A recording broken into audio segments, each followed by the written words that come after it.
I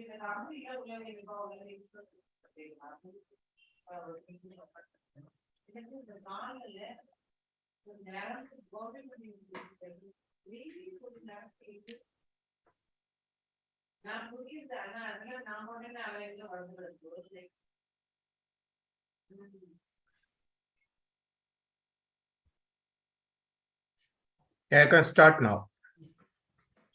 सर्वेभ्यः नमस्कारस्य अद्यतनस्य संस्कृतवाणी कार्यक्रमस्य हार्दिक स्वागतम्। अद्यतनं कुमारी सुदर्शनं संचालिनी रूपेण अस्ति। सा नागपट्टनम में चिन्मया विद्यालये अध्यापिका अस्ति। सा संस्कृत भारती परीक्षा संपन्नवती अस्ति तथा च संस्कृतस्य अंशकालिक कार्यकर्त्री संपन्नवती अस्ति। सा ऑनलाइन श्लोका वर्ग अपि गृह्णन्ति। She also take shloka classes for small children. स्वागतम सुदर्शन।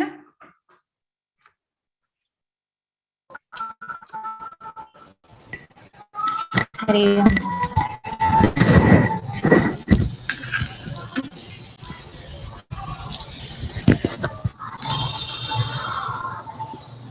आरंभं करोमि वा माता? हाँ। Background some songs are coming.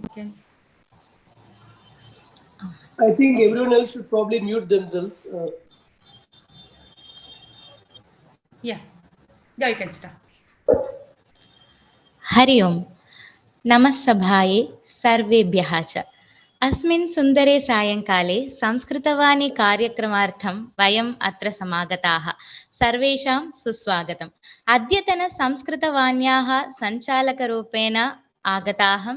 कार्यक्रमे अस्मिन् भागं स्वीकर्तुम् उत्सुकाः सर्वेभ्यः पुनः मम नमस्कारः।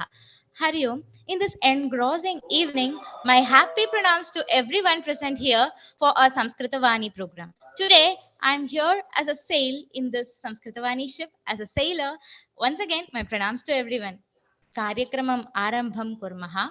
Tadartam prarthana vaktum kumari Aadya ahvayami.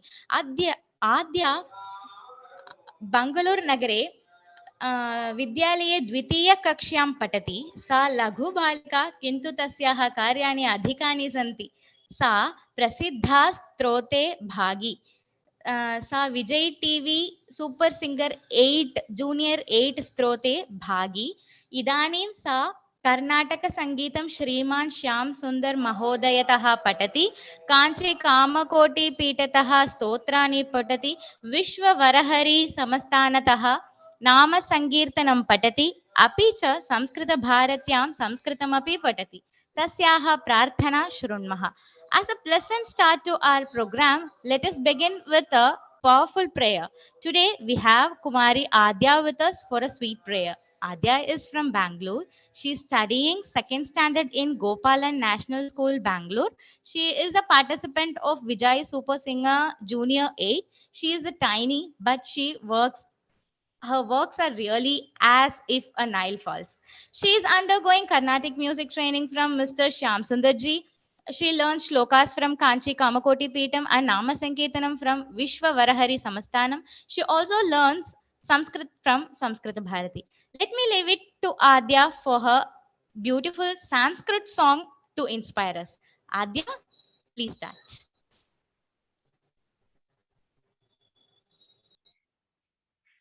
Namaste. I am Aadya.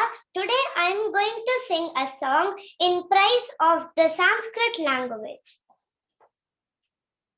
Surasa Subhoda Vishwavanognya Lalitaradya Ramaniya Amritavani Samskrita Bhasha Naiva Klishta Nacha Katina Naiva Klishta Nacha Katina Kavi Kokila Valmiki Virachita Ramayana Ramaniya Katha Ativa Sarala Madhura Manjula Naiva Klishta Nacha कठिना नैव क्लिष्टा न च कठिना व्यास विरचिता गणेश लिखिता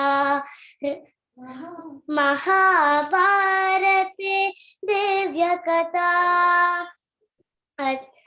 कौरव पांडव संगरवदिता नैव क्लिष्टा न च कठिना नैव क्लिष्टा न च कठिना कुरुक्षेत्र समरांगण गीता विश्ववंदिता भगवत गीता हतिव मधुरा कर्म दीपिका नैव क्लिष्टा न च कठिना नैव क्लिष्टा न च कठिना कवि कुल गुरु नवरसोन्मेषजा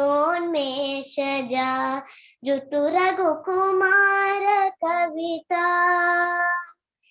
विक्रम शाकुन्तल मालविका नैव क्लिष्टा न च कठिना नैव क्लिष्टा न च कठिना।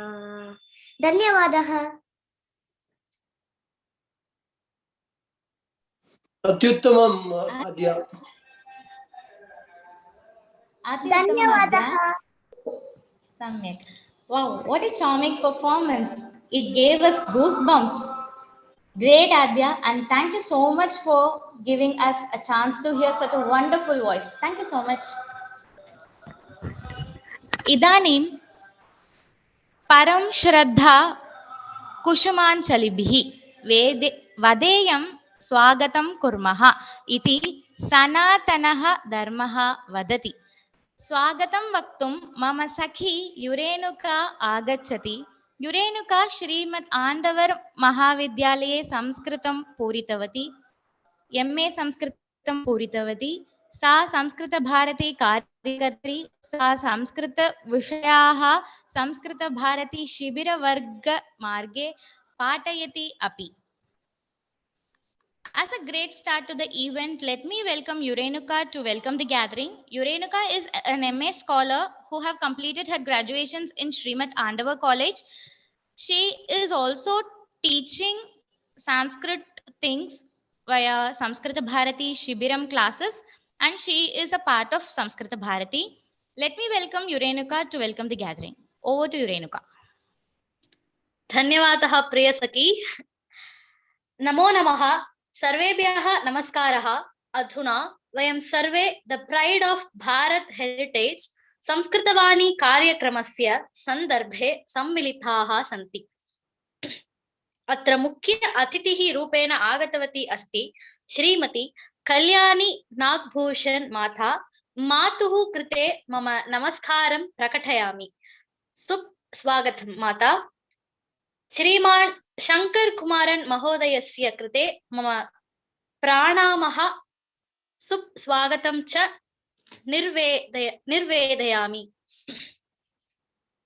निवेदयामि। अत्र भागं कर्तुम् आगतवन्तः सर्वेभ्यः कृते मम हृदयपूर्व सुस्वागतं प्रकटयामि। Good evening to all. We are gathered here to attain the Pride of Bharat Heritage Samskrita Vani program. This program is organized by Vishwaguru on the 4th Friday of every month. Their main motto is to promote Sanskrit and the heritage of Bharat. You are all welcome.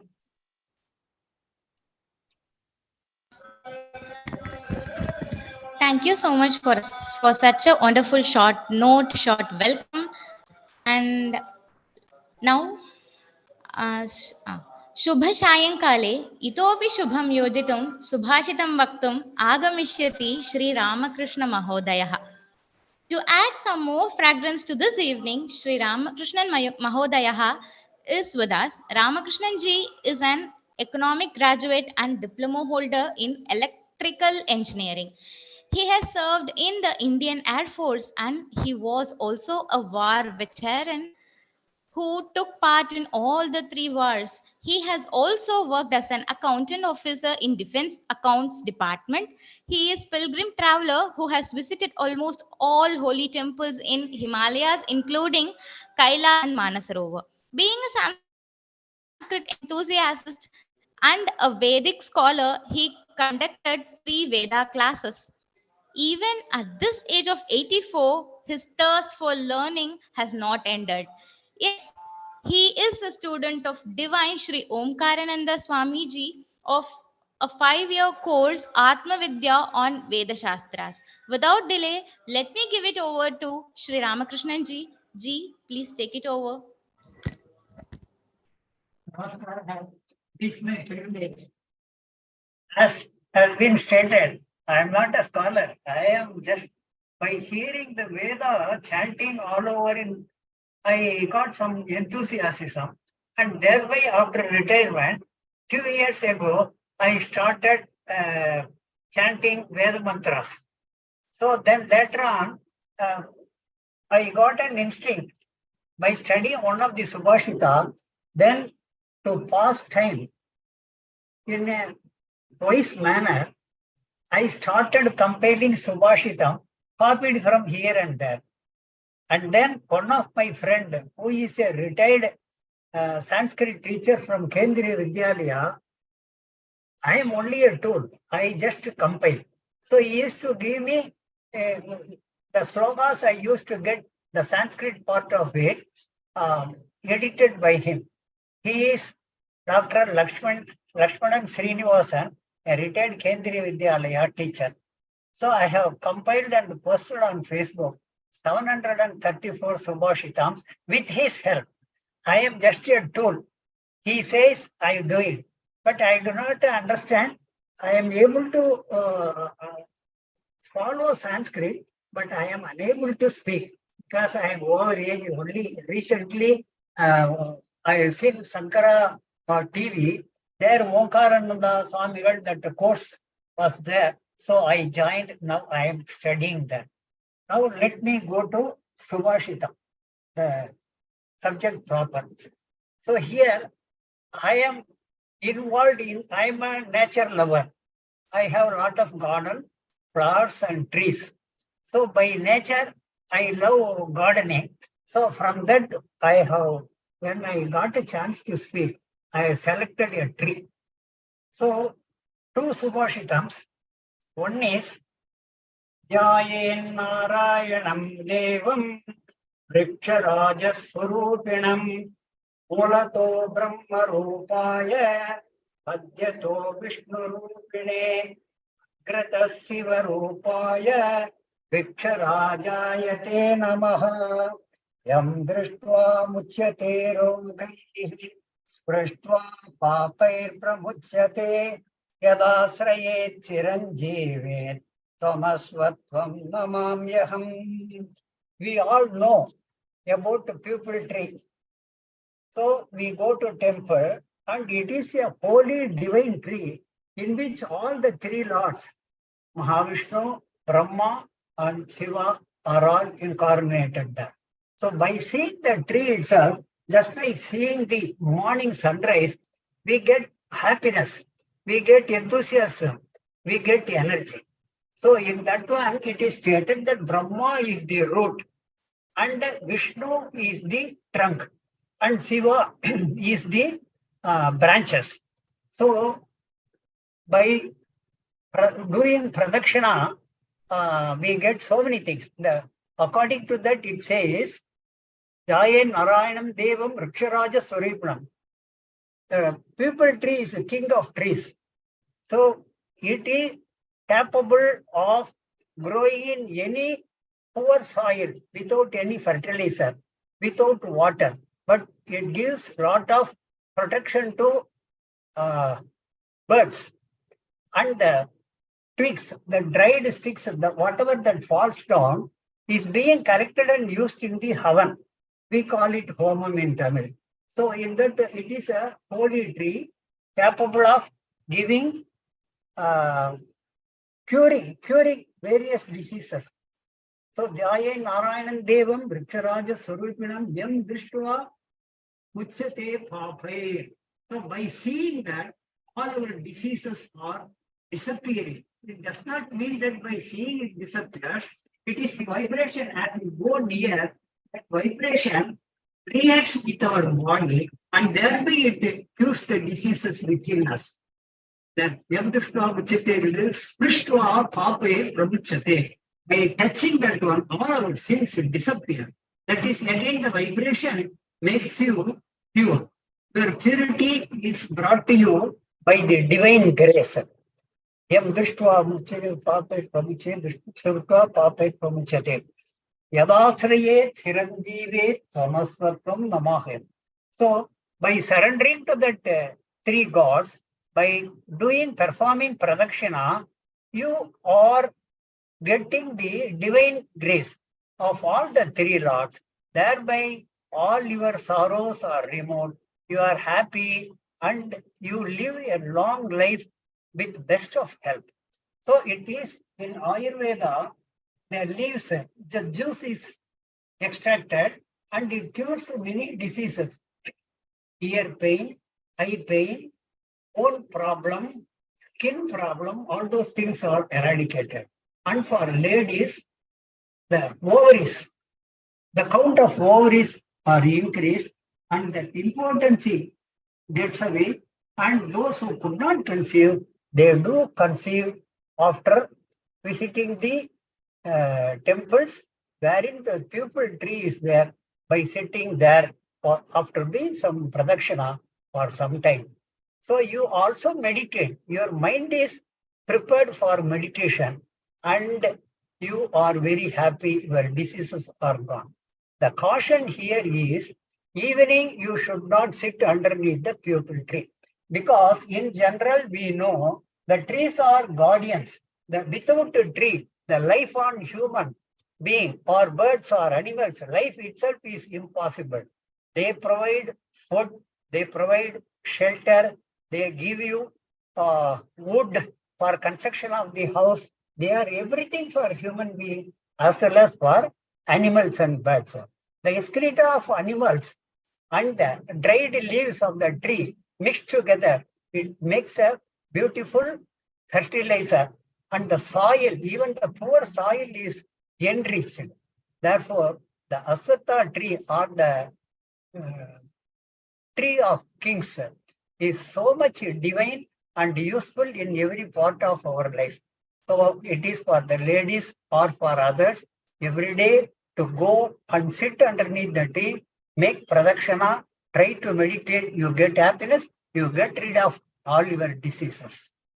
Then another Savashitam I would like to say is Chaya Manyasya Kurvanti Tishtanti Chaya Manyasya Kurvanti Tishtanti Swayamadape Alanyapi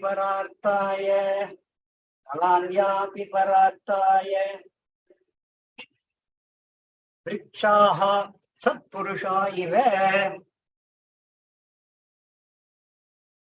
Chaya Manyasya Kurvanti Tishtanti Swayamadape Alanyapi Parataya Vrikshaha Satpurusha Ive Chaya Manyapi Kurvanti Tishtanti. The trees stand in the open hot sun.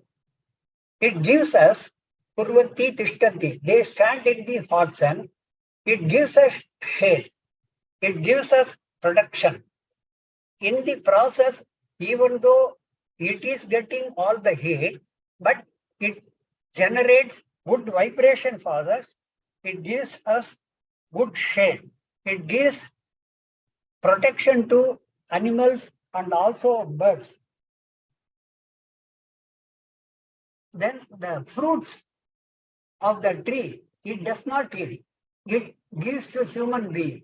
So when it is meant for the humans, birds and animals, and all its branches, the leaves, the fruits are all given to human being and animals and birds. They do not eat anything, whatever they make themselves. So it is selfless, it's standing in the hot sun and gives us fruits and protection.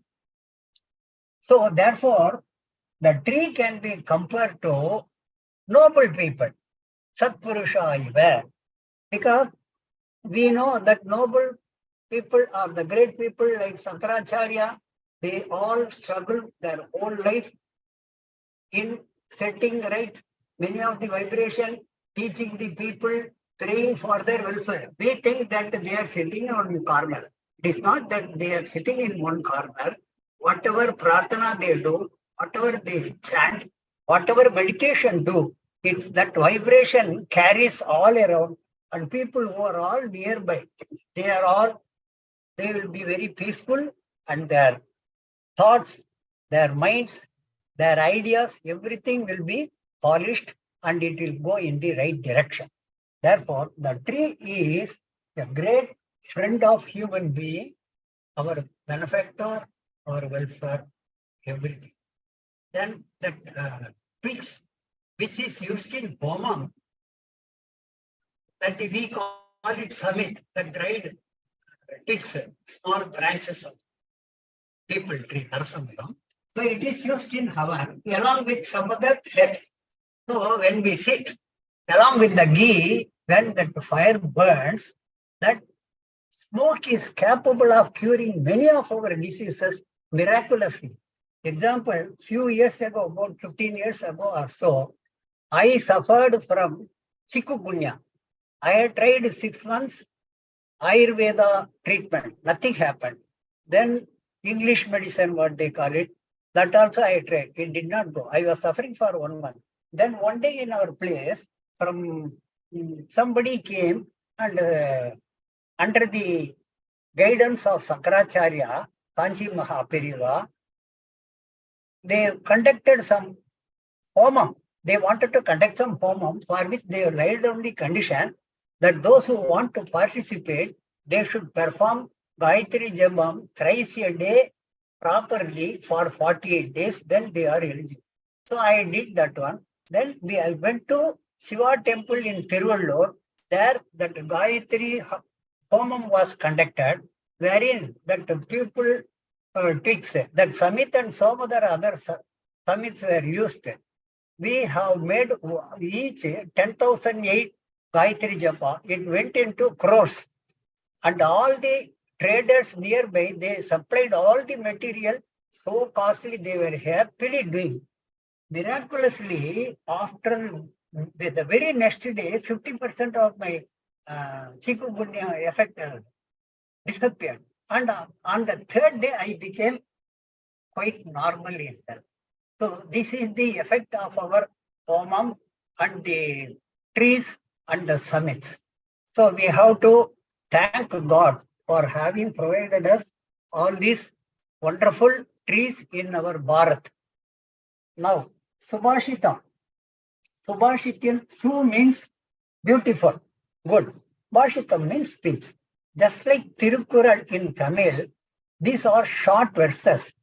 These give us a lot of moral values. They guide us in all parts of our life. Those who read Sanskrit or hear Vedas or hear Subhashitam, more about 50% it is automatically you will understand. No need to explain.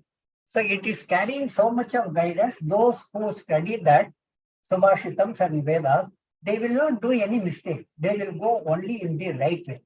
That is the effect of Subhashitam, which is a short verse.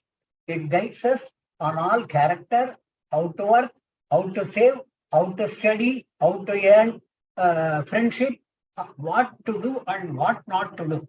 For example, one Subhashitam says, Re Re Chatata Savadana Manasa. So in that it says there is a bird known as Chata.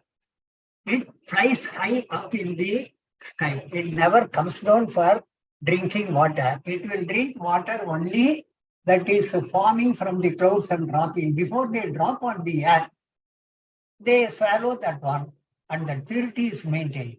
So for that Kavi is advising, don't go away, just listen what I am going to tell. They will wait for any number of days to drink water which is coming only from the clouds. So that Kavi says, oh Chatak bird, don't take everything for granted. All the clouds that are formed in the sky are not capable of producing rain. Only some will produce. Some will give thunder, some will give lightning, some will give sound, some will disappear within no time. Only some clouds, rain-bearing clouds only will give. So by that what he is telling human being how to select friends. So like that Subhashitam has lot of character, behavior, in the all practical life, it guides us very well. Then it is capable of explaining in few words. Subhashitam. Just to see, Patvam Bali Pavareka. See, like this, even an uneducated man, uneducated people, whoever hears that one, they are easily able to understand the language and the message carried. Now about trees, having spoken about Subhashitam and the trees, I'd like to state a story. Some of you may be knowing, but it is all related to my speech, related to tree. First one was Aswatha tree. The second one was Chaya Manyasya Kurvati, how the trees are giving protection. So now I would like to say a story. It's a moral story. It is our duty to protect the trees. Without trees, life on earth is impossible.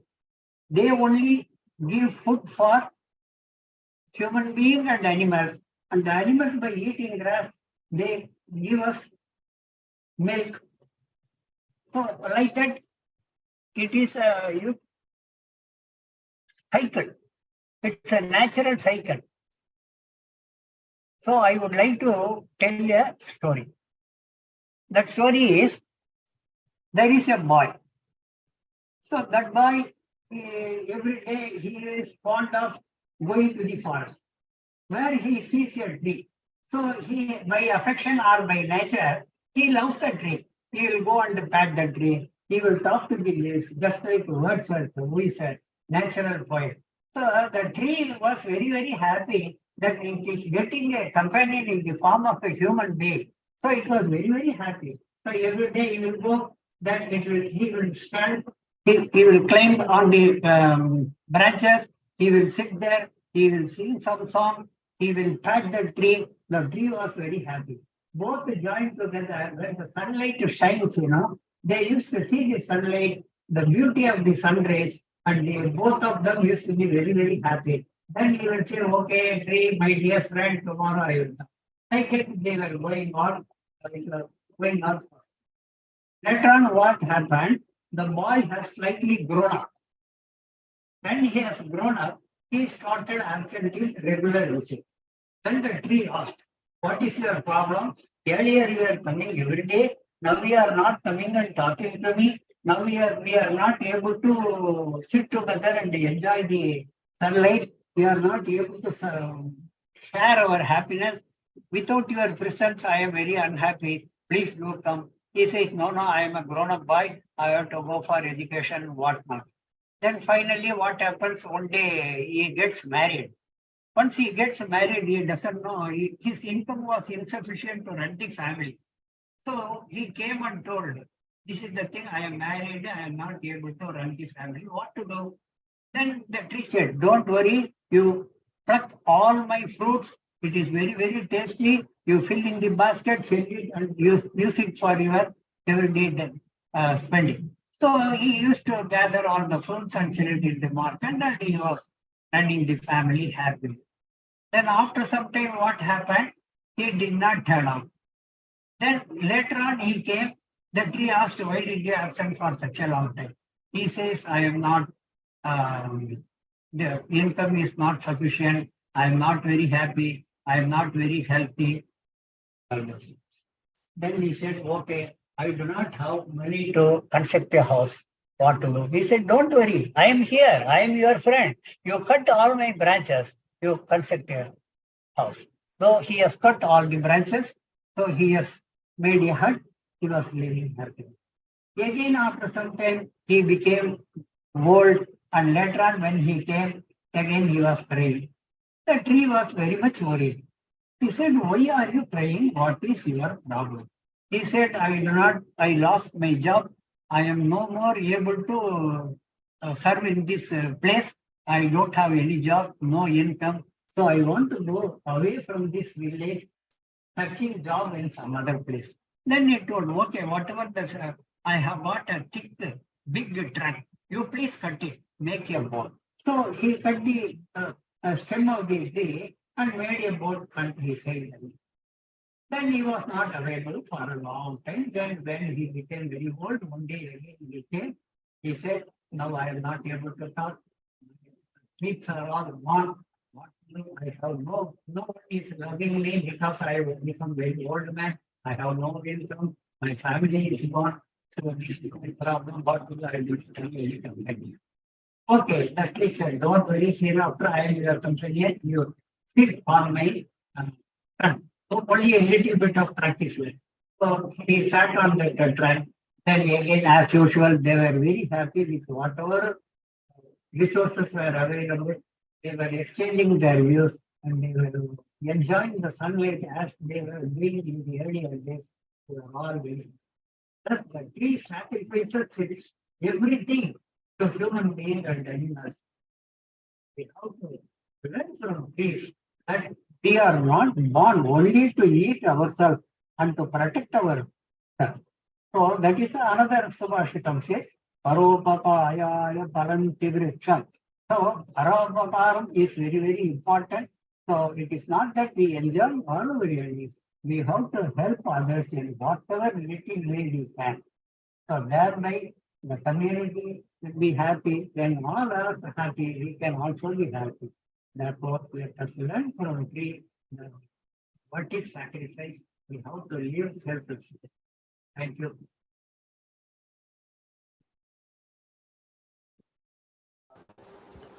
I have more Thank you stories, so much. but I have more stories about the tree, but I am afraid whether I will be taking somebody else's time. So that's what I think my time is over. I was allotted 15 minutes. I think I have taken more than 15 minutes.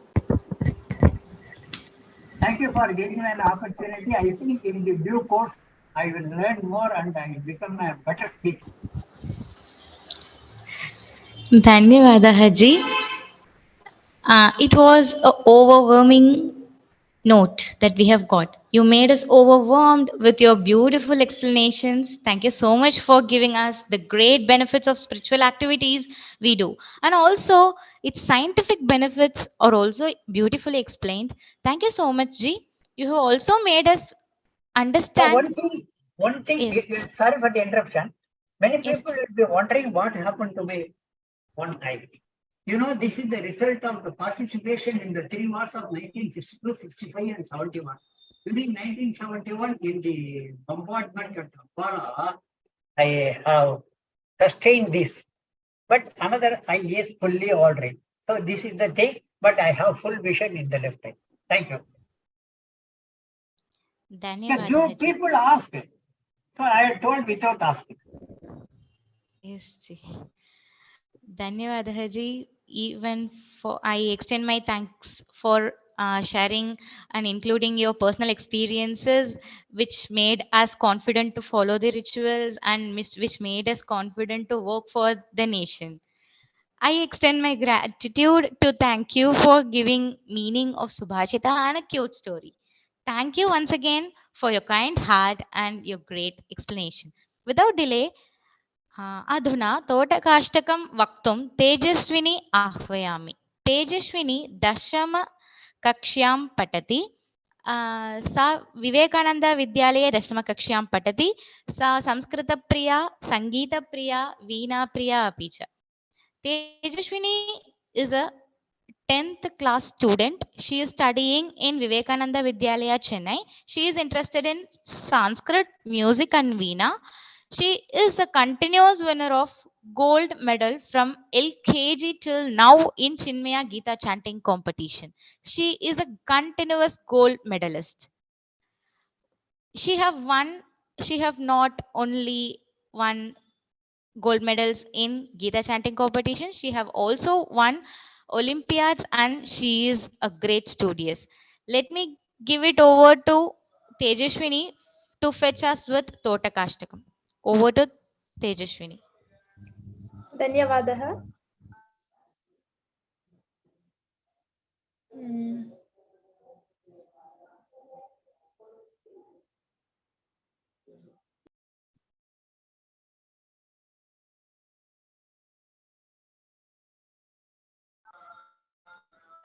Yes, you can start, Tejaswini.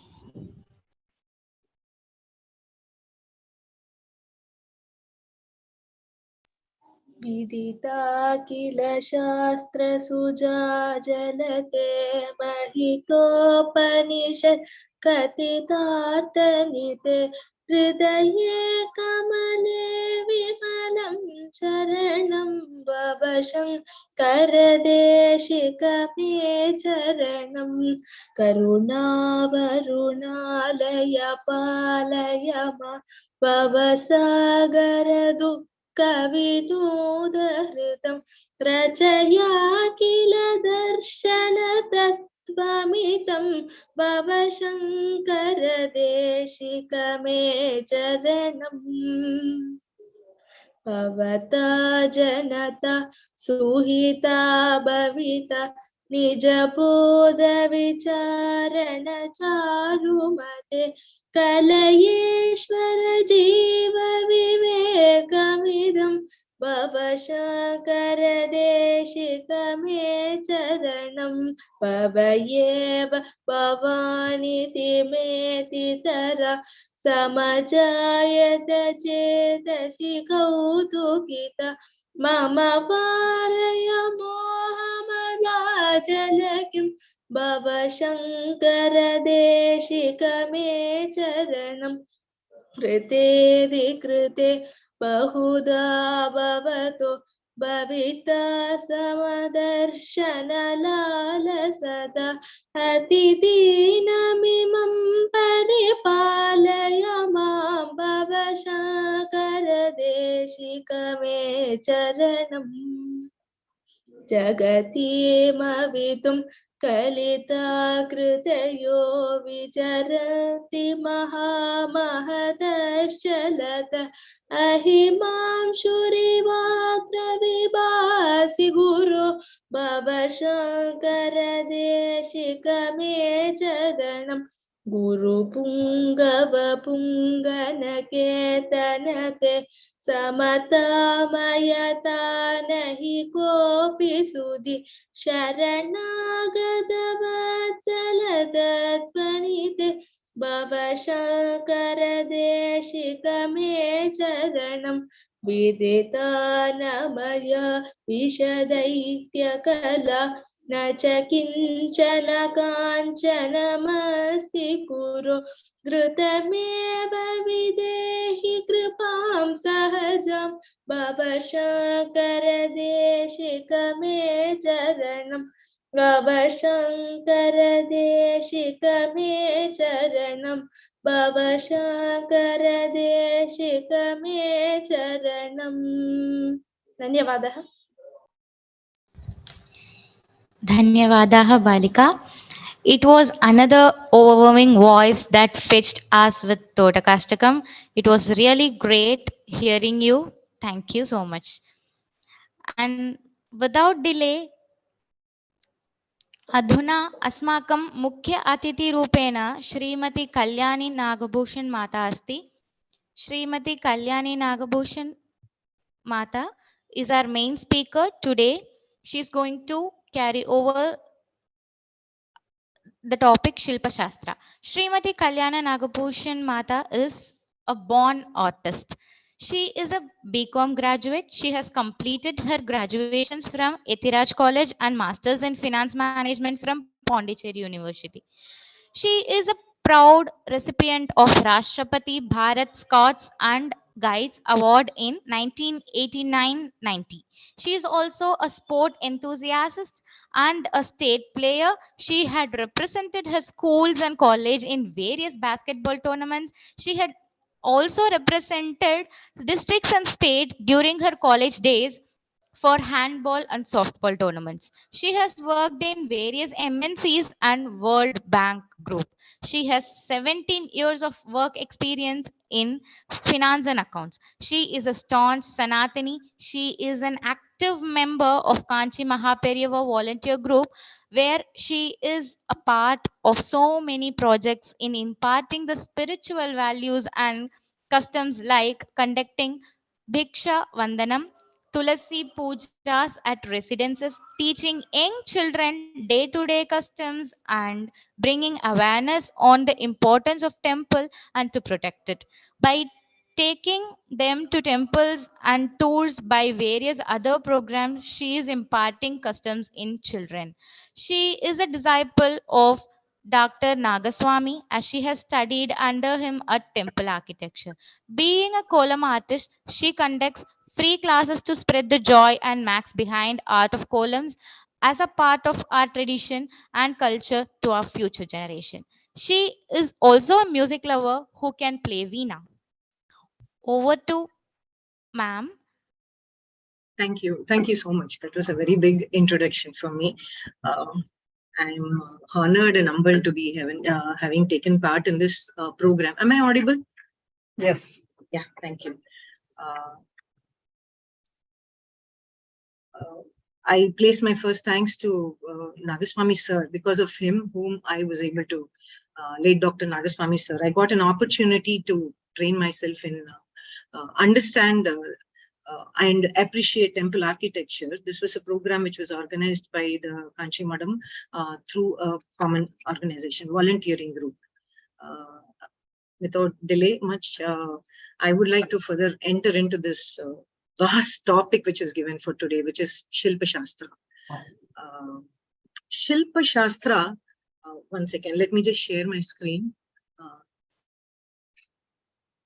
Okay, I think my screen is, I'm unable to share it, so I'll just go ahead with my presentation. I'll just go through it, so please kindly bear with me. Shilpa Shastra is a very, very vast topic, which I'm trying my attempt. It's my attempt to give you a bird's eye view. Definition, typically Shilpa Shastra means that it is science of Shilpa. Shilpa as in, it refers to art and architecture, art and craft. Brihu Shilpa Samhita gives a definition of Shilpa Shastra in Nana Vidhanam Vastuna Yantranam Kalpa Sampadam Dhatunam Sadhananam Cha Vastunam Shilpa Samhitam. Okay, what does this actually refers to is word Shilpa Shastra comes from the phrase Shila Samadhav. Samadhav actually refers to the blissful state, attaining samadhi. So when a Shilpi is working on any art piece, he's supposed to have a complete blissful state of mind, a very peaceful mind. He's supposed to have it. Only then he will be able to, give a beautiful art effect. It is not only that he will be having a blissful mind by looking at that art piece. Even the person who's going to view this art piece is will have a pleasant and a beautiful mind when he is looking at that. He or she is looking at that. Shastra means science, typically means science, which is actually in Sanskrit, which means that which has been instructed or decreed. It holds the rules, the procedures, the methodologies which needs to be followed. This pretty much holds good for any Shastra. There are a lot of Shastras. Also, this Brihu Shilpa Samhita, it's a very, very rare transcript. We don't have the entire manuscript in India. Dr. Vazi was able to personally get some details, some transcript of this verses of this Samhita, this Shilpa Shastra. And this has been, we have some few details of it. Okay, it apart from Shilpa Shastra's definition, it also defines what is Vidya and what is Kala. Vidya means technique. One must have the theoretical and practical knowledge of the subject. There are 32 Vidyas which are related to Shilpa Shastra. Kala means an art which can be acquired by practice and observation. To be honest, Kala for me is, my Kala is column drawing. I have observed my mom. She's my first guru, and who's taught me. I've seen her draw columns, and that inspired me to take up column as my. I'm passionate about columns. Apart from that, if you further move into what it talks about in this book is, in this manuscript is, it comprises of 3 volumes. One is Dhatu, which is the material part. And then the next volume talks about the sadhana, the transportation part, and then the vastu, which is the architecture part.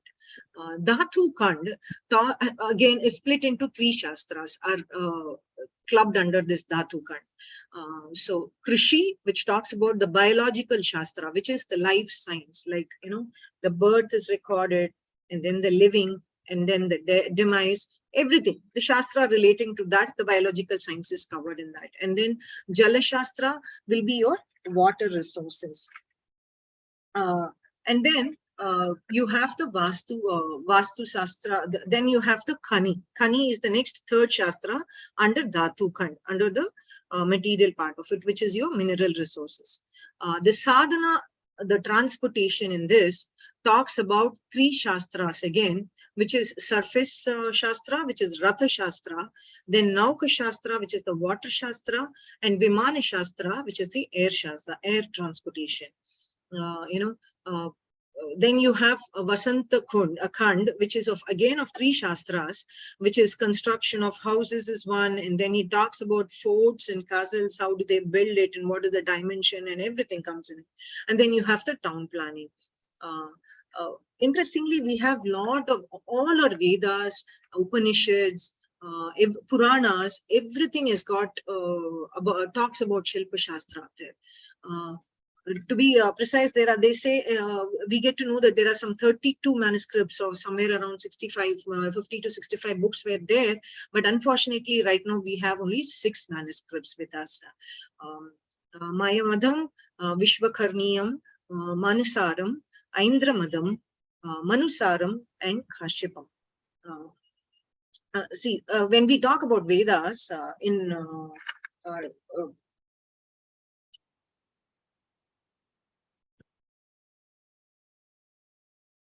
when we talk about Vedas in the Bhagavatam, it says that the Chaturmukha Brahma created the 4 Vedas, which is the based on the directions.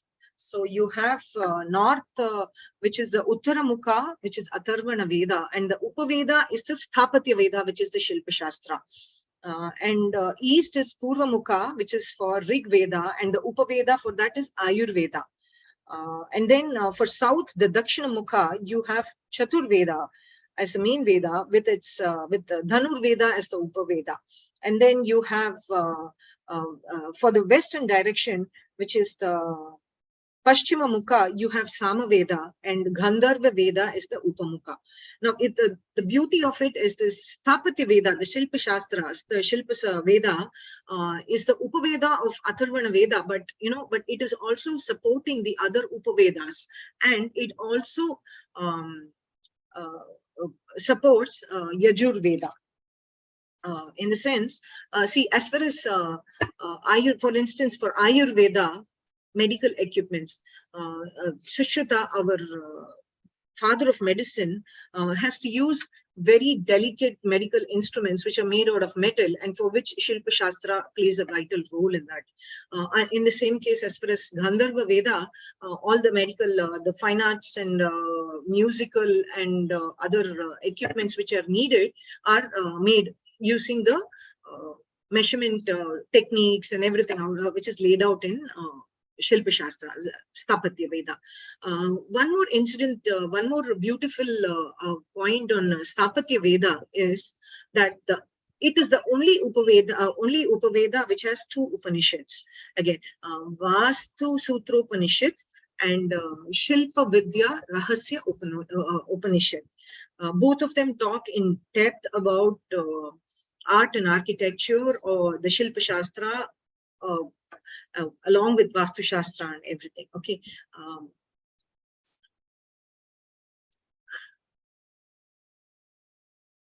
Similar to this sage Brihu Shilpa Samhita, we have Manasara Shilpa Shastra, which is organized into 70 adhyayas and 10,000 shlokas.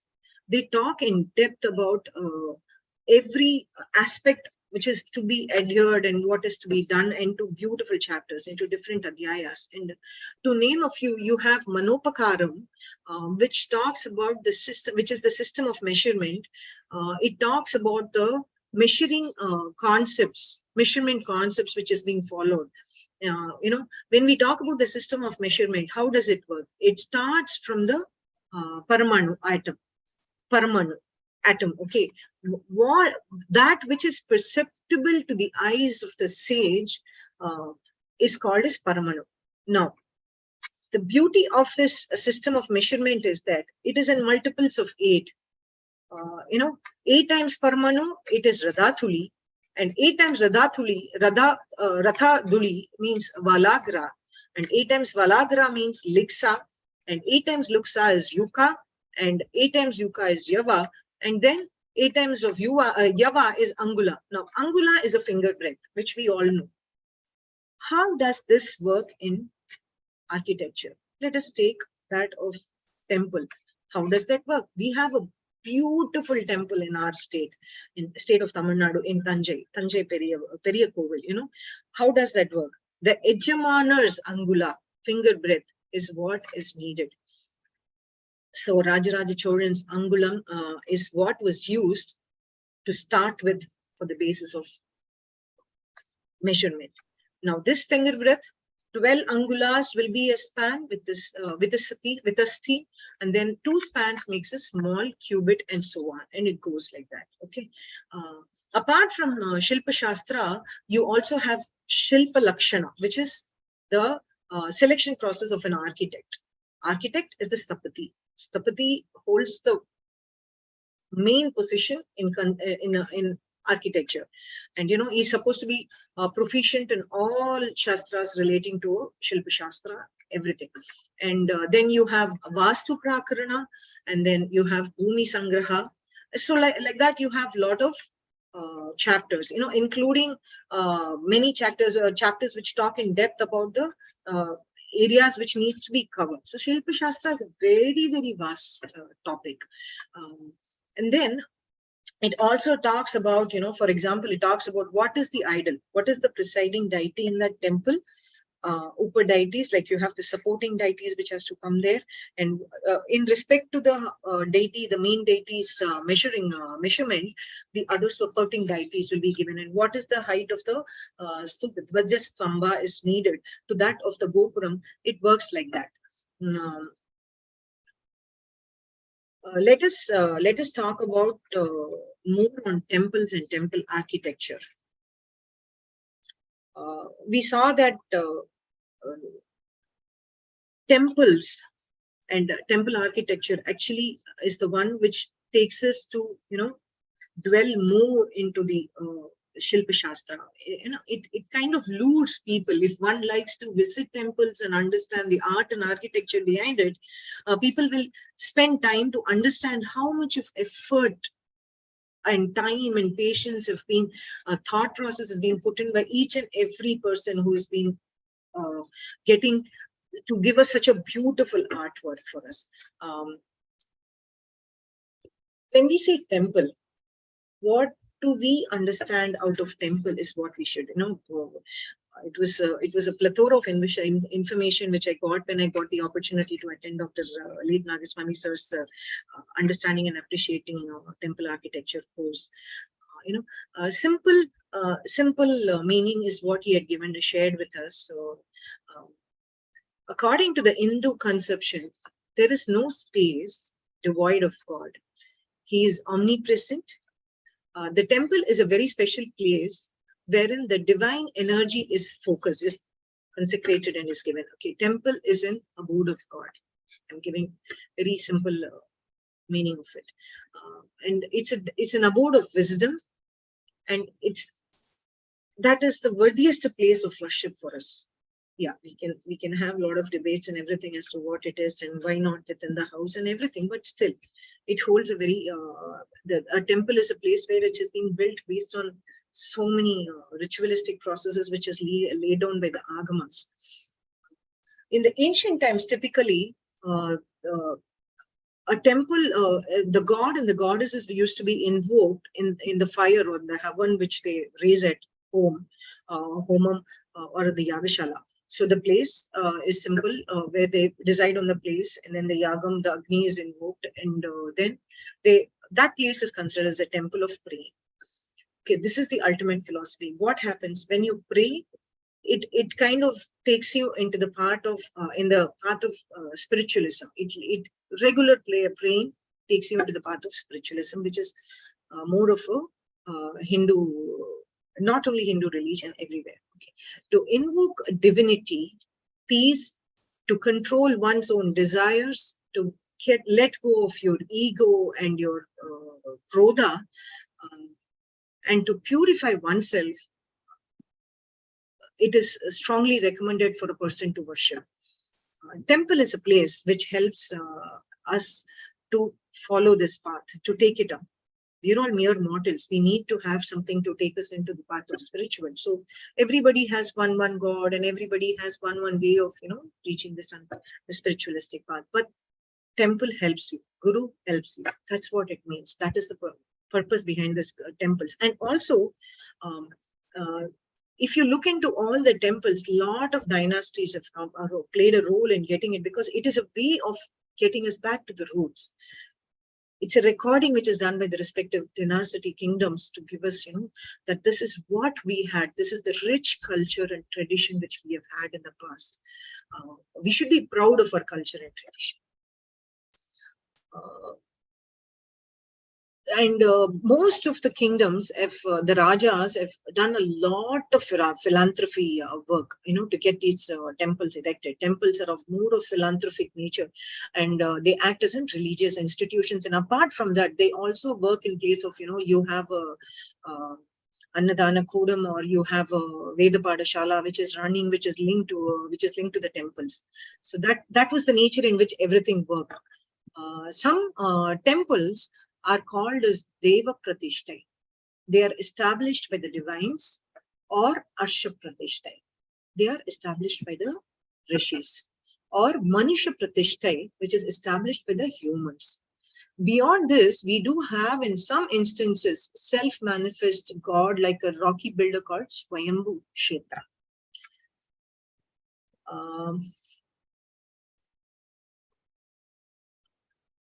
Few temples, when we talk about temples, we have to start from the base, right? We know we have a lot of temples, a lot of different styles of architecture is there. But when it comes to temples of monolithic temple, let us step back further and go, not a little step, we have to go further down to the old age man.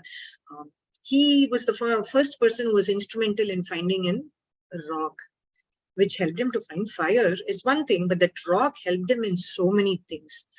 Then, in that old Stone Age, you had the stick drawing by the old age man. Then comes the new age man, who started to bring in a little bit of color to that life. He was not only bringing in color to it, he started recording whatever he saw. Like, in his movement, he would have seen a horse hunting, a horse fighting, or a bull fighting, or he would have seen an elephant. Everything was getting recorded in the sculpture work. He used a small tool kind of a stuff to do it. So that was the graduation which happened between this and this. That takes us to the place that in India, the first cave art was found in Bhopal, Madhya Pradesh.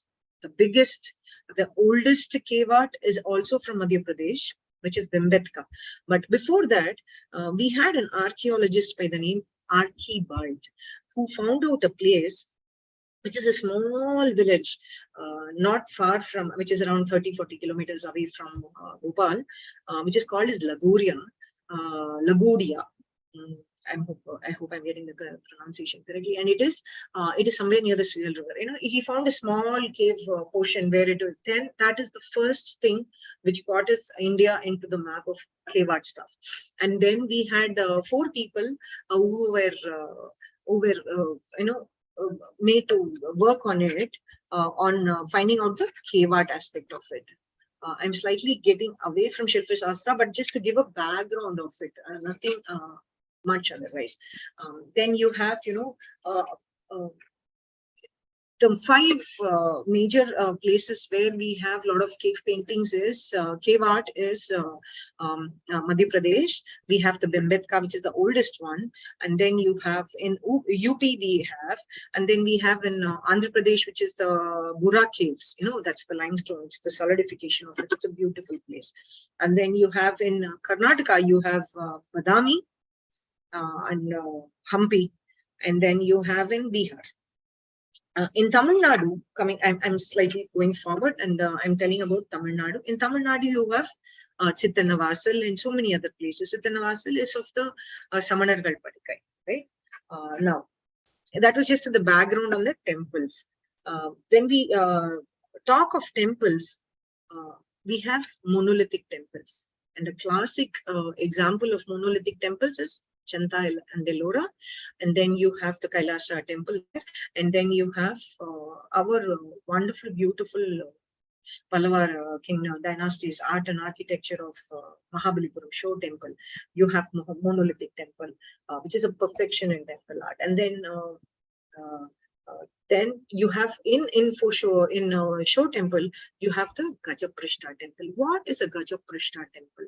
Gajaprishta generally refers to either at top of a few temples. If you notice, you will have a dome which is on a cylindrical base, and it is a broader one, which resembles to that of the way in which a Gaja is, elephant. And then you have, you can name lot of temples which will be really beautiful, like, Raja Gambhira Mandapam of Tharasuram Airavateshwar temple, beautiful construction. And then apart from that, the 6th or the 7th century temple in Orissa, which is the east of East India, you have this beautiful Parshurameshwara temple. The temple structure, the architecture carried out in north is predominantly Nagara style. There is a difference between Nagara and the Dravidian style, which is the South Indian style, which is prevalent in Tamil Nadu, Andhra Pradesh, Kerala, Karnataka. It's there are slight differences, because the structure itself, we will be able to identify that differences.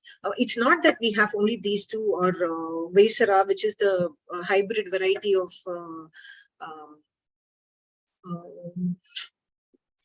Dravidian style of architecture, or Nagara. You have the Chalukya's Hoysala, which is a beautiful artwork of art and architecture. You have Badami. When you say Hoysala, I'm reminded of the Shilpi, Stapati. He is a very he's a person whom we should mention. Apart from our Kunjura Mallan or the other Stapatis who have, we will have to, literally treat them as God, like Vishwakarma Parameshwara or the Manu, like Kunjura Mallan for the Rajaraja Choran, the Tanje Peravadiyan temple is Kunjura Mallan. What did they follow as far as Shilpa Shastra is concerned is something which is mind-baffling. We don't know what did they follow. We don't have anything on all those things. Most of the transcripts have been, when it's not there, somebody has put Sonamba Kalave and all those stuff. Jagannachari of Chola, the Chalukya's Hoysala, is a very famous Hoysala Stapati. When he was working on us, he was so passionate about Shilpa Shastra. So he just left his family, his son and his wife, and he just went off in search of his work, and he went and dedicated his entire life for that. He was working on a sculpture of Chennakeshwar, God Chennakeshwar, which is very close to his heart. Suddenly, one person comes and he says that it's a defective piece on which you're working on, and he got very upset. He said, how can you find some that say that it is like this? If you prove it, I'll take out my right hand. Is what was his statement. He was so confident of himself. But what happened, unfortunately, the person came and he showed it that that person and that piece in which he was working is a defective piece because there was a toad living within it with a little bit of water in it. There is a movie also in this on Jagannachari. He got so shocked and he didn't know what to do, but a word is a word. So he took off his right hand and he was feeling very bad. Then his wife comes and tells that, don't worry, it is your son who found out. He's also a great Sthapati. The person who found out the fault was also his son. He was not even aware of it. Later on, God Chennakeshwar came in his dreams and he told him, you come to the particular place, Kidari or Kidari, if I'm not wrong. I'm not too sure of the place. He goes there and he says, the minute you start working on a stone, you will get your hands back. And that's what happened. He is worth mentioning like that. It's not that there are nobody else. There are, but we don't. Most of the work goes in an anonymous way. Not many people will try to give that, give their names, the Sthapatis, and people never used to give it. And then birds, animals played a very vital role in our temple architecture. If you get a chance to visit Bimbitka, please visit. It's a very lovely place, the cave art. You should go and visit that place to understand how it is. Or even if we can go to Chennakesa, the Chaitanya Vasal, please go. And then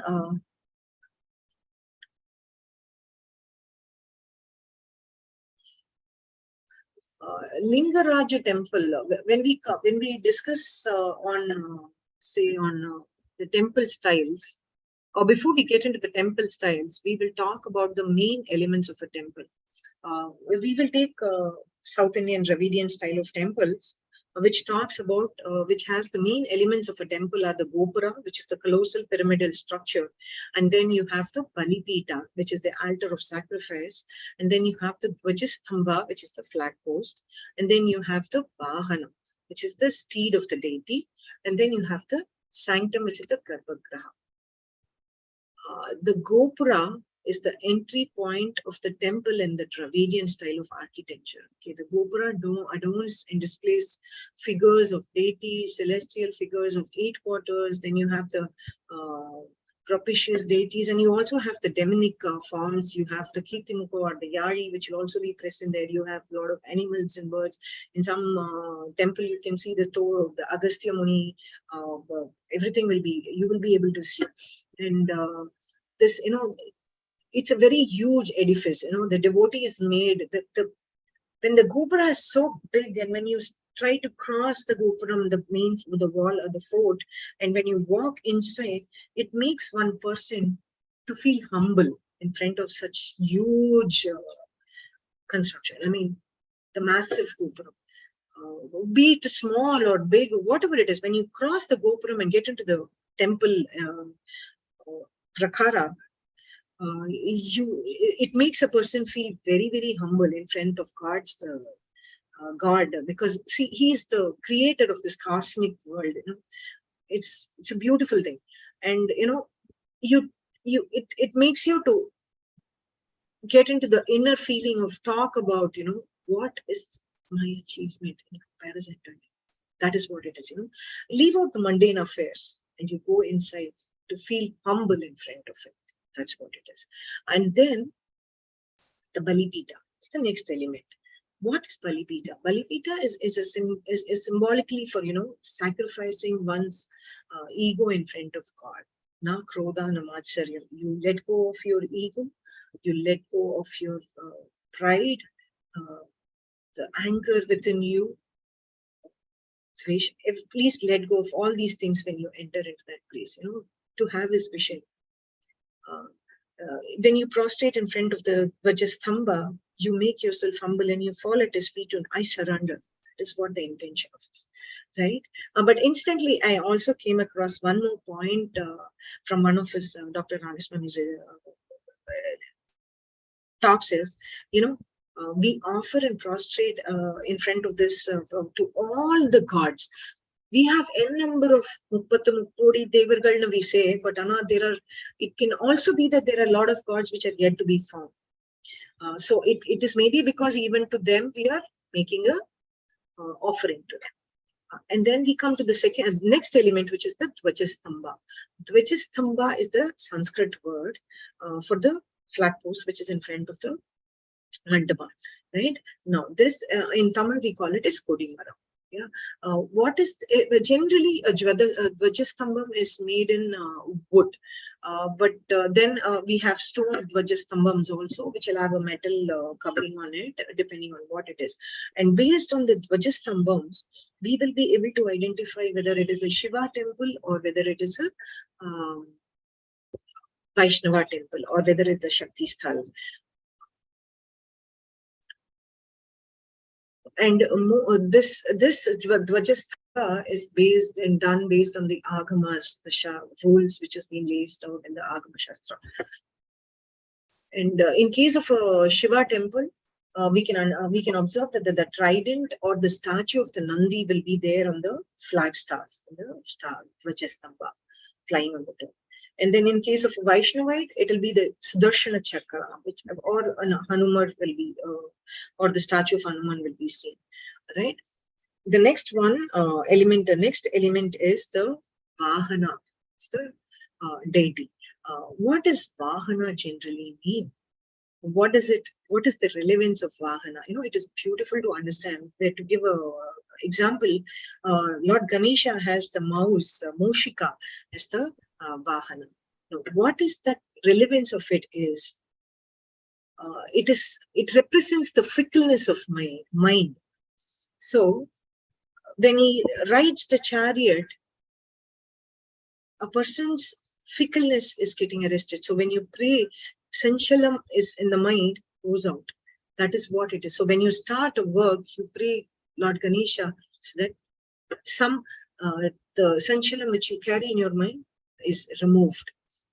And in the case of Lord Subramanya, the peacock is the Vahana. No, peacock stands for ego.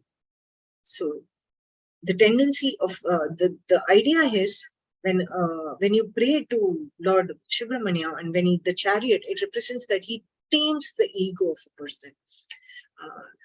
The Lord mounting his Vahana is Subramanya, right? So it implies that he has tamed his Vahana. Similarly, it signifies that our egoistic nature is tamed and erased ultimately. And then the next main element in a temple is Garbhagriha. The sanctum of the Garbhagriha itself is a very small, dark room representing, in a symbolic representation of the human heart.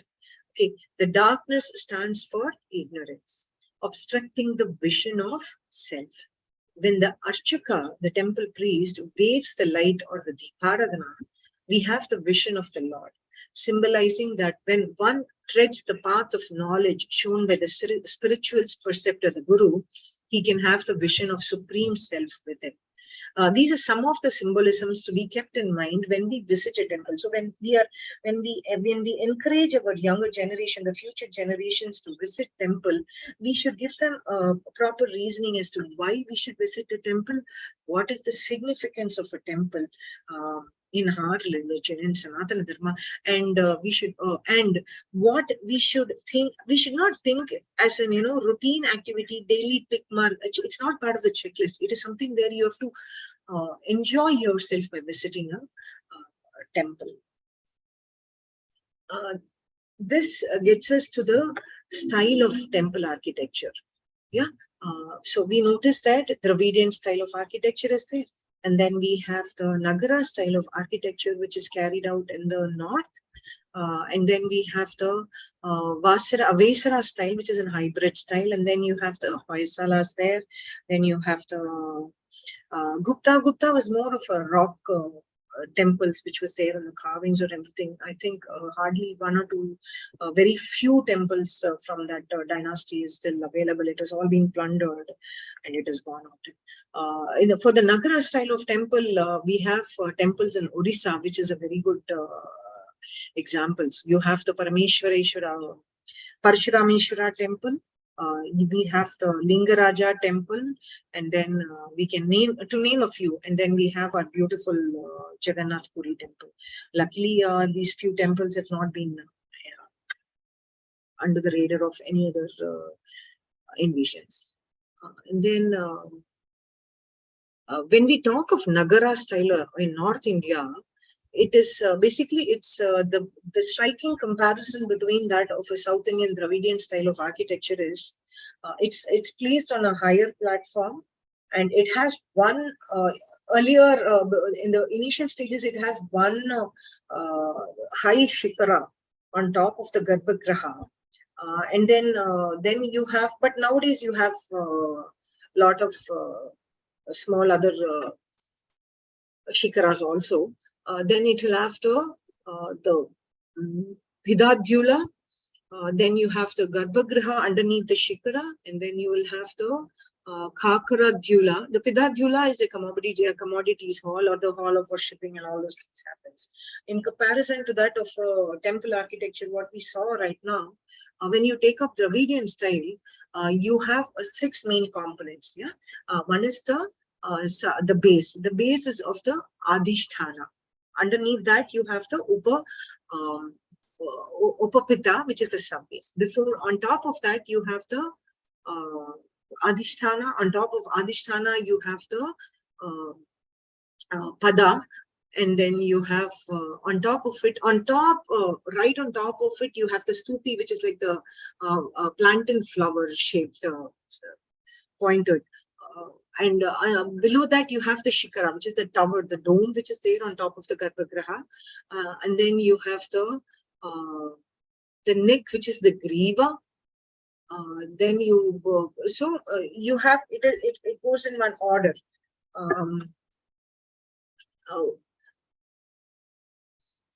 To name a few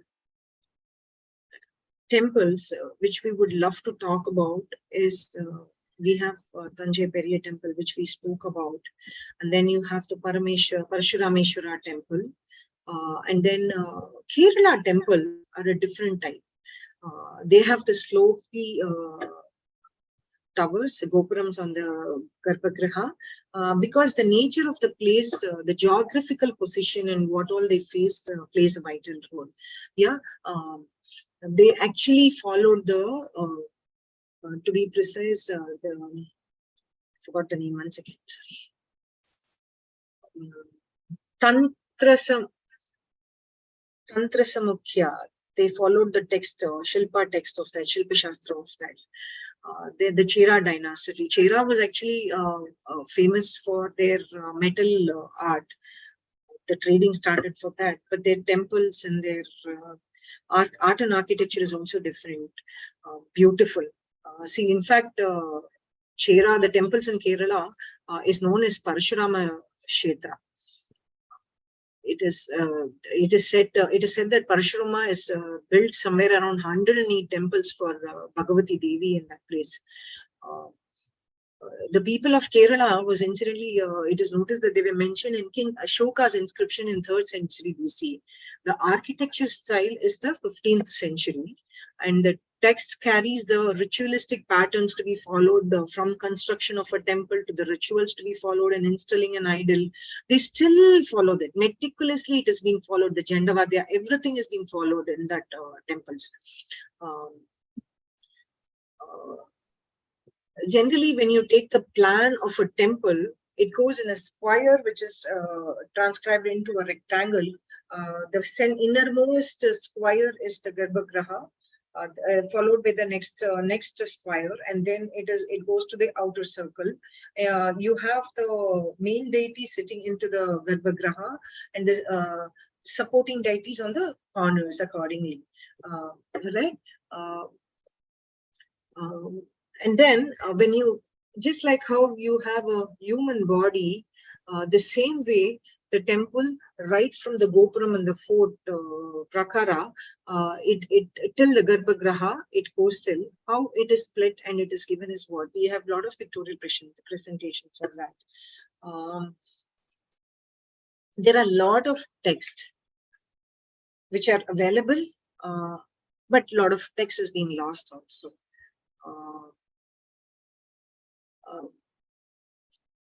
I hope I was not very fast and it was okay, because I just went in a phase in which I was able to give it. Thank you so much for this opportunity once again.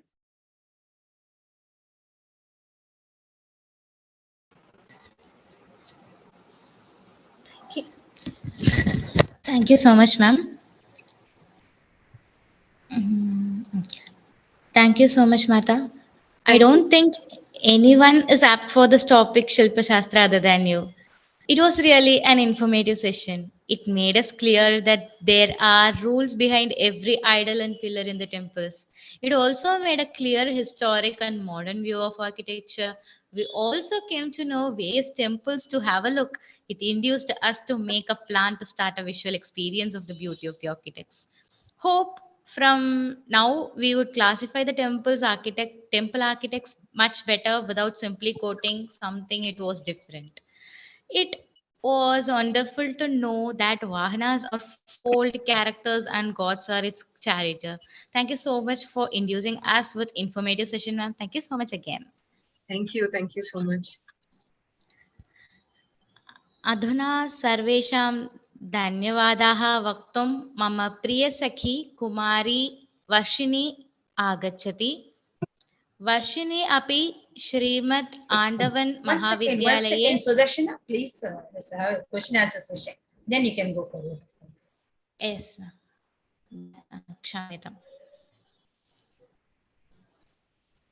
It's a short time for short comments and questions. With respect to time, short comments can be given, even questions can be asked. Is there any Kalyani question? ji, I'm Rajesh. Thank you for a brilliant presentation. Thank you. I'm taking precedence because I'm in a different time zone. I want to go back to sleep now. Okay. A couple of questions actually. One is on. Thank you for educating me on the Anguli of the Yajamana being the measure. So Talamana Paddhati, I always had a doubt of on what basis that works. That's one. And you're also mentioning that Shaivite temples and Vaishnavite temples are they follow different Shastra altogether. So then what about... No, not the Shastra. You can differentiate between whether it's a Shaivite temple or a Vaishnavite temple based on the Dhvajastambha.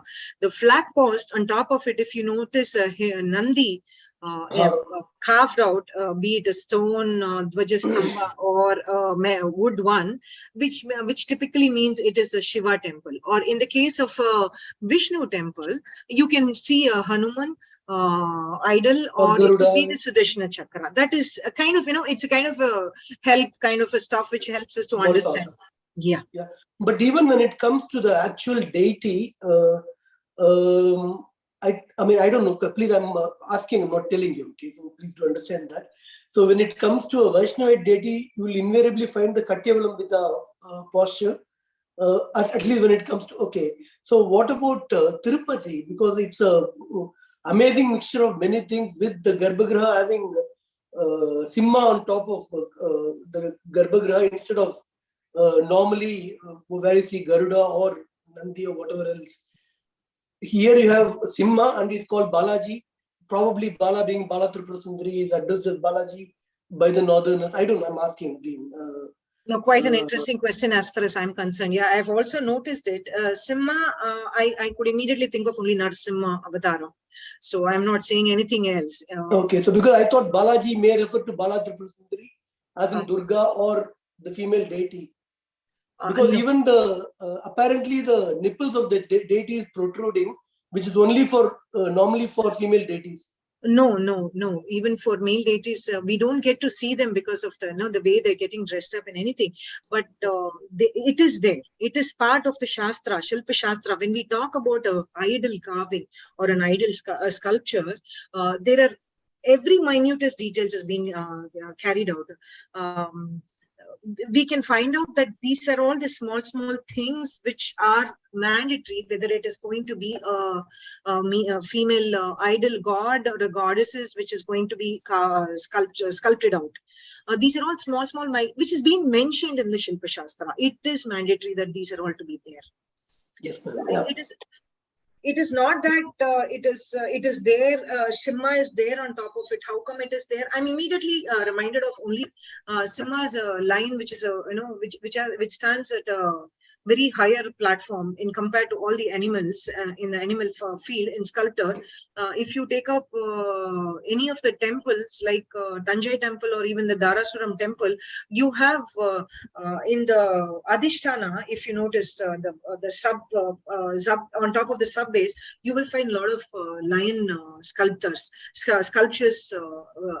lined out, carved out and kept. It is available in most of the, it's not only the Shaiva temples, it's there in Vaishnava temples also. Because you have, yeah, it is there. Yeah, it is a very confusing mixture, I thought, because Swami is normally attributed only to Subramanya. We have Swami Pushkarini in Tirupati. So it's a, anyway, thank you. I was asking, thank you for educating me on many of the aspects. I'm just less than a beginner, so just out of curiosity. Oh, I'm definitely also a beginner in this field of temple architecture. It is just my passion which led me into this. Thank you, madam. Let me not monopolize your time. Yeah. Thank you. I have a question, Kalyani. Your presentation was very nice and insightful. Hello. Hello. Can you hear me? Hello. Yeah. My question is there any correlation between the height of the Dhejasthamba and the Yeah. You mean the Gopura? And the height of the Dhejasthamba? The Dhvajastamba is the median mean between the main deity and that is the Gopura. If you take up Tanjai Periya Koval, you will see that there is a linkage of it. I will try to take a picture and maybe share it with you. It is, I mean, they have a line. There is a correlation. There is everything is in correlation with that. There is a thumb rule which has to be followed in the respect to that. Thumb rule as in there is a rule which is being laid out for how it has to be adhered to. So it is in some ratio. The height of the tower and it is in proper ratio. Yes. Thank you so much. And regarding the previous question, Rajesh has asked, Tirupati temple. There are two temples in India. I think so many of you must be aware of it. Earlier, Tirupati temple, there is a story from Ramanuja's. It was a Shiva temple and it was converted to Vaishnavite temple during Ramanuja's time. There is a story based on that. It's an incident happened. Likewise, in Tiruvangadu, it was a Vaishnavite temple converted to a Shaiva temple. So we will discuss about these things in some other session. I just want to point out. Thank you. Also, ma'am, one more question, if I may, please.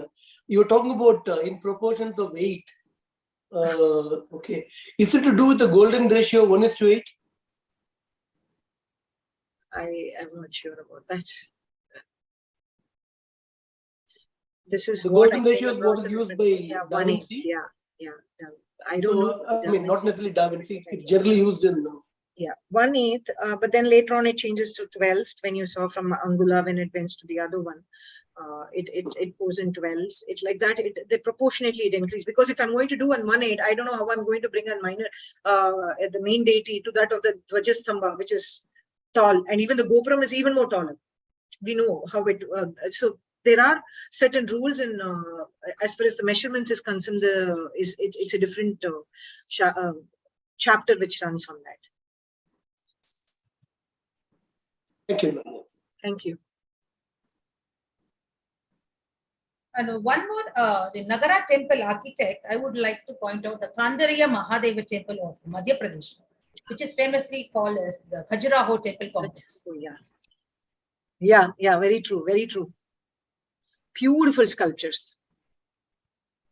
And yeah, like what you said, it has a lot of shikaras, multiple shikaras you can see.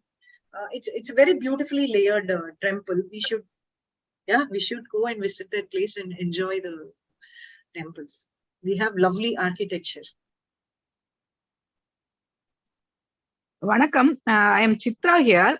Actually, madam, it was a nice presentation. But if it is with the picture, it would have been much better, I think. Sorry to say that. And I have one question to you. Actually, we see a lot of temples with the main entrance with gopurams and some of them without the gopurams.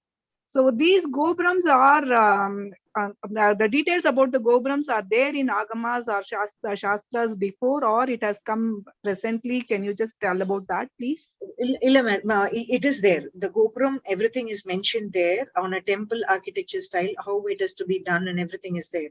As far as the gopuram not being there, there should be a reason as far as the presiding deity in that temple. For instance, when you take up Anjaneya temple in Namakkal, it is the Aidhikam is that he grows like sometime before.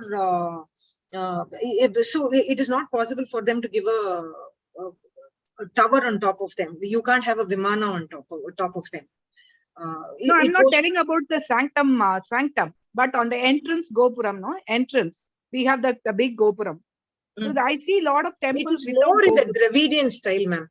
The gopuram aspect of it, if you notice, it is more in the Dravidian style, or it is more in the Dravidian style. It is not something which was part of the Nagara style on the northern or. Yeah, but it is mentioned. It depends on the Shastra. It shows the fort and Prakara and everything is mentioned. So it is there are mentions in few Shastras, Shilpa Shastras. But I could get a lot of basic things which I was not knowing. So thank you so much, actually. Thank you so much. Thank you.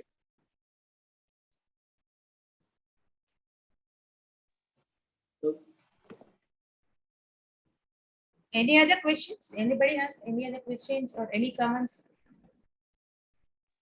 Sorry, me again. Yeah, sure. Yeah, so this I was told that one of the temples, either it's Ellora or I don't really remember, that it was built top down or sculpted top down instead of bottom up. Is that true? Because it's one huge rock. Yeah, it's a monolithic rock cave temple. Kailashanatha temple. Yeah, Kailasha temple. But I'm sorry, sir. I don't know that aspect of it as far as whether it is top down or bottom up. I also read that it's based on Kailashanatha temple. Kailasha temple. Yes. Yeah, it was carved from the top to the bottom. Yes, yes. Okay. Thank you, Vaishali. Yeah, you can proceed with vote of thanks. Sudharshana. Yes, ma'am. अधुना सर्वेषां धन्यवादाः वक्तुं मम प्रियसखी कुमारी वर्षिणी आगच्छति. वर्षिणी अपि श्रीमद् आण्डवन् महाविद्यालये MA संस्कृतं पूरितवती. संस्कृतभारती कार्यकर्त्री सा संस्कृतं पाठयति च. सा उत्सुका संस्कृतशिक्षका इति वक्तुम् इच्छामि अहम्. We have Kumari Varshini with us. She has completed her Masters in Sanskrit in Srimad Andavar College. She is Samskrita Bharati volunteer. She also teaches Sanskritam. I would like to add that, I would like to quote that she is an enthusiastic Sanskrit tutor. She is a great in drawing, mandala art and craft work. She is highly interested in cooking and hearing Carnatic music, upanyasams and spiritual orations. Dhanyavadaha vaktum Varshini Bhagini. Hari ओम् सर्वेभ्यः नमस्कारः. इदानीं वयं संस्कृतवाणी कार्यक्रमस्य अन्तिमघण्टे स्मः. It gives me an immense pleasure to deliver the vote of thanks for this event to all dignitaries assembled here. प्रथमम् अस्माकं कार्यक्रमस्य सञ्चालिकारूपेण उत्तमरीत्या कार्यक्रमं नीतवती मम सखी सुदर्शना भगिन्याः कृते मम धन्यवादः. अनन्तरं श्रोतुं मधुरमिव आसीत् आद्या भगिन्याः प्रार्थना, तस्यै मम धन्यवादः. एवं सुभाषितद्वारा सुष्ठुतविषयान् प्रदर्शितान् रामकृष्णन् महोदयेभ्यः च कृते मम धन्यवादान् व्याहरामि. स्वागतभाषणं कृतवती अस्ति मम प्रियसखी युरेनुका भगिनी, तस्यै मम धन्यवादं वदामि. तोटकाष्टकम् अत्युत्तमरीत्या गीतवती कुमारी तेजस्विनी कृते मम धन्यवादः. अद्य दिनं शिल्पशास्त्रविषये मुख्य भाषणं दातुं मुख्य अतिथिरूपेण आगतवती अस्ति श्रीमती कल्याणी नागभूषण माता. तस्यै मम धन्यवादं प्रकटयामि. I'd like to thank our chief guest who honored this function with her valuable information. एवं संस्कृतवाणी कार्यक्रमार्थम् आगतवन्तः सर्वेभ्यः कृते मम हार्दिकस्वागतं, धन्यवादः च व्याहृत्य विरमामि. But last but not least, thanks to Vaishali ma'am who have arranged this program. I hope you all enjoy this event as much I enjoy. Once again, I thanks one and all present here. Dhanyawadaha. Thank you. Dhanyawadaha Bhagini. Thank you for thanking everyone. And No, yes. 1 minute. Yes. Now I thank and bless all of you for having given me an opportunity. Actually, I am not a good orator, but by attending 1 or 2 meetings, I think I become confident from the way in which all the speakers, including Aditi. So there is a proverb which says, "Child is the father of the man." I have to learn right from Aditi to all of you. And today, whatever information has been furnished by Srimati Kalyani Nagma, oh, it is really, I tell you, wonderful, because this is a rare subject. Doctor or engineer or accountant, those professions are very easy to understand. But this Shilpa Shastra, just like Vana Shastra, is a very, very rare one. And to acquire knowledge on that is not that easy. And I know something about temple, but the information furnished by her in selection of the stone, in identifying what type of temple it is, and the mood of the sculpture, how you should be happy and peaceful, and the measurements, such things, the information, whatever she has furnished, including the material and the transportation, according to the dynasty of the kings, really is very, very informative. And I am very thankful for her informative speech. I thank you all for having given me an opportunity, and all the participants who have made this meeting really a success, and giving me an opportunity also to participate.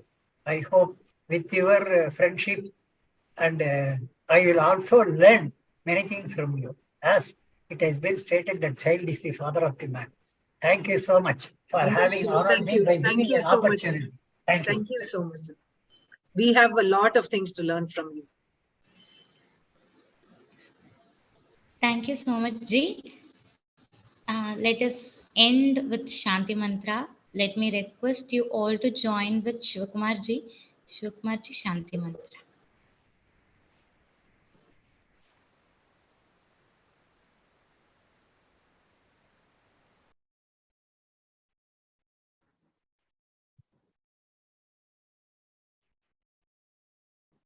Shivakumar Ji?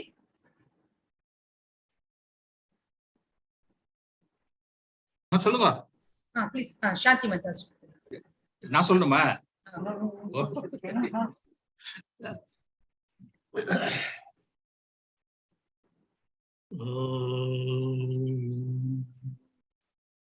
सर्वे भवन्तु सुखिनः,